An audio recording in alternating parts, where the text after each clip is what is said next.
Sejarah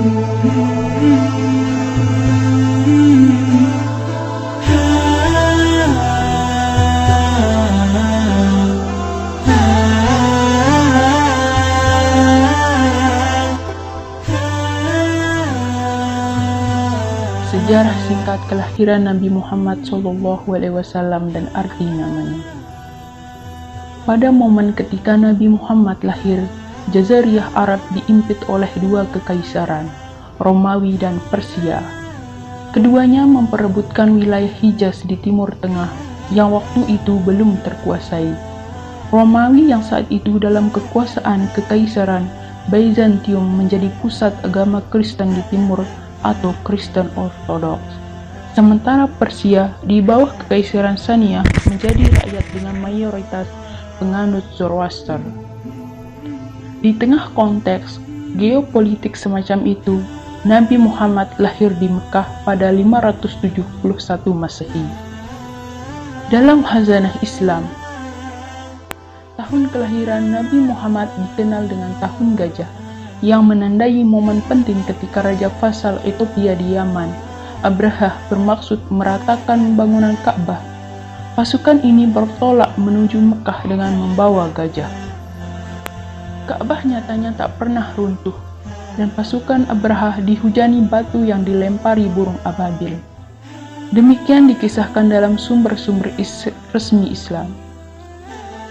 Ka'bah nyatanya tak pernah runtuh, dan pasukan Abraha dihujani batu yang dilempari burung ababil. Demikian dikisahkan dalam sumber-sumber resmi Islam. Peristiwa penyerangan Ka'bah ini juga diabadikan dalam Al-Quran Surah Al-Fil. Di tahun gajah itulah, bayi Muhammad lahir dari rahim Aminah binti Wahab bin Abdi Manaf bin Zuhrah sebagai anak yatim. Ayahnya Abdullah bin Abdul Muthalib meninggal dalam perjalanan niaga dari Syam. Abdullah meninggal ketika singgah ke tempat saudara ibunya di Yastrib. Selepas Aminah melahirkan, Abdul Muthalib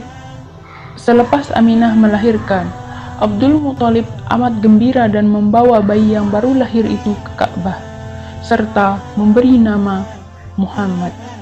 Nabi Muhammad yang dipilihkan Abdul Muthalib menimbulkan pertanyaan di kalangan kaum Arab Mekah. Ketika diadakan kenduri, penyembelihan unta selepas 7 hari kelahiran sang bayi, sebagaimana dituliskan Muhammad Hussein Haikal dalam sejarah hidup Muhammad.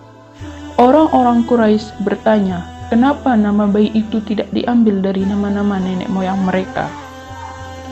Abdul Muthalib yang menyaksikan kedahsyatan peristiwa perang gajah dan bantuan serangan dari langit lantas menjawab, harapan Abdul Muthalib terkabul karena Nabi Muhammad SAW menjadi sosok yang demikian berpengaruh, berbudi, pekerti luhur, hingga dijuluki Al-Amin, orang terpercaya, dan memperoleh tempat khusus di sejarah dunia.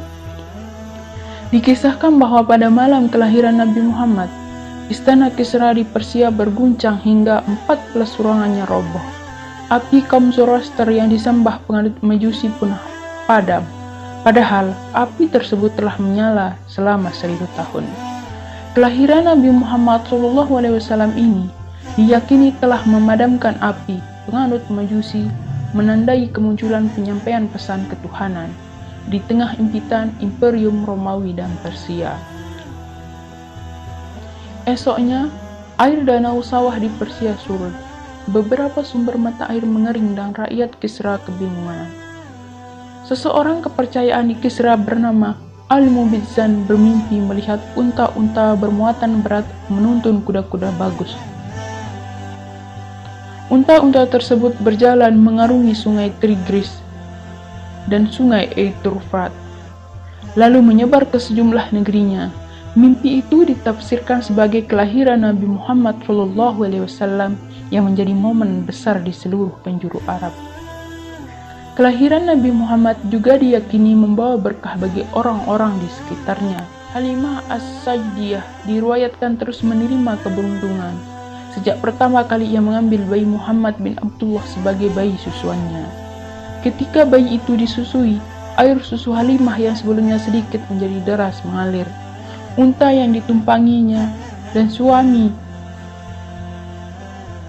Ketika bayi itu disusui, air susu Halimah yang sebelumnya sedikit menjadi deras mengalir. Unta yang ditumpanginya dan sang suami ketika bayi itu disusui, air susu Halimah yang sebelumnya sedikit menjadi deras mengalir. Ketika bayi itu disusui, air susu Halimah yang sebelumnya sedikit menjadi deras mengalir.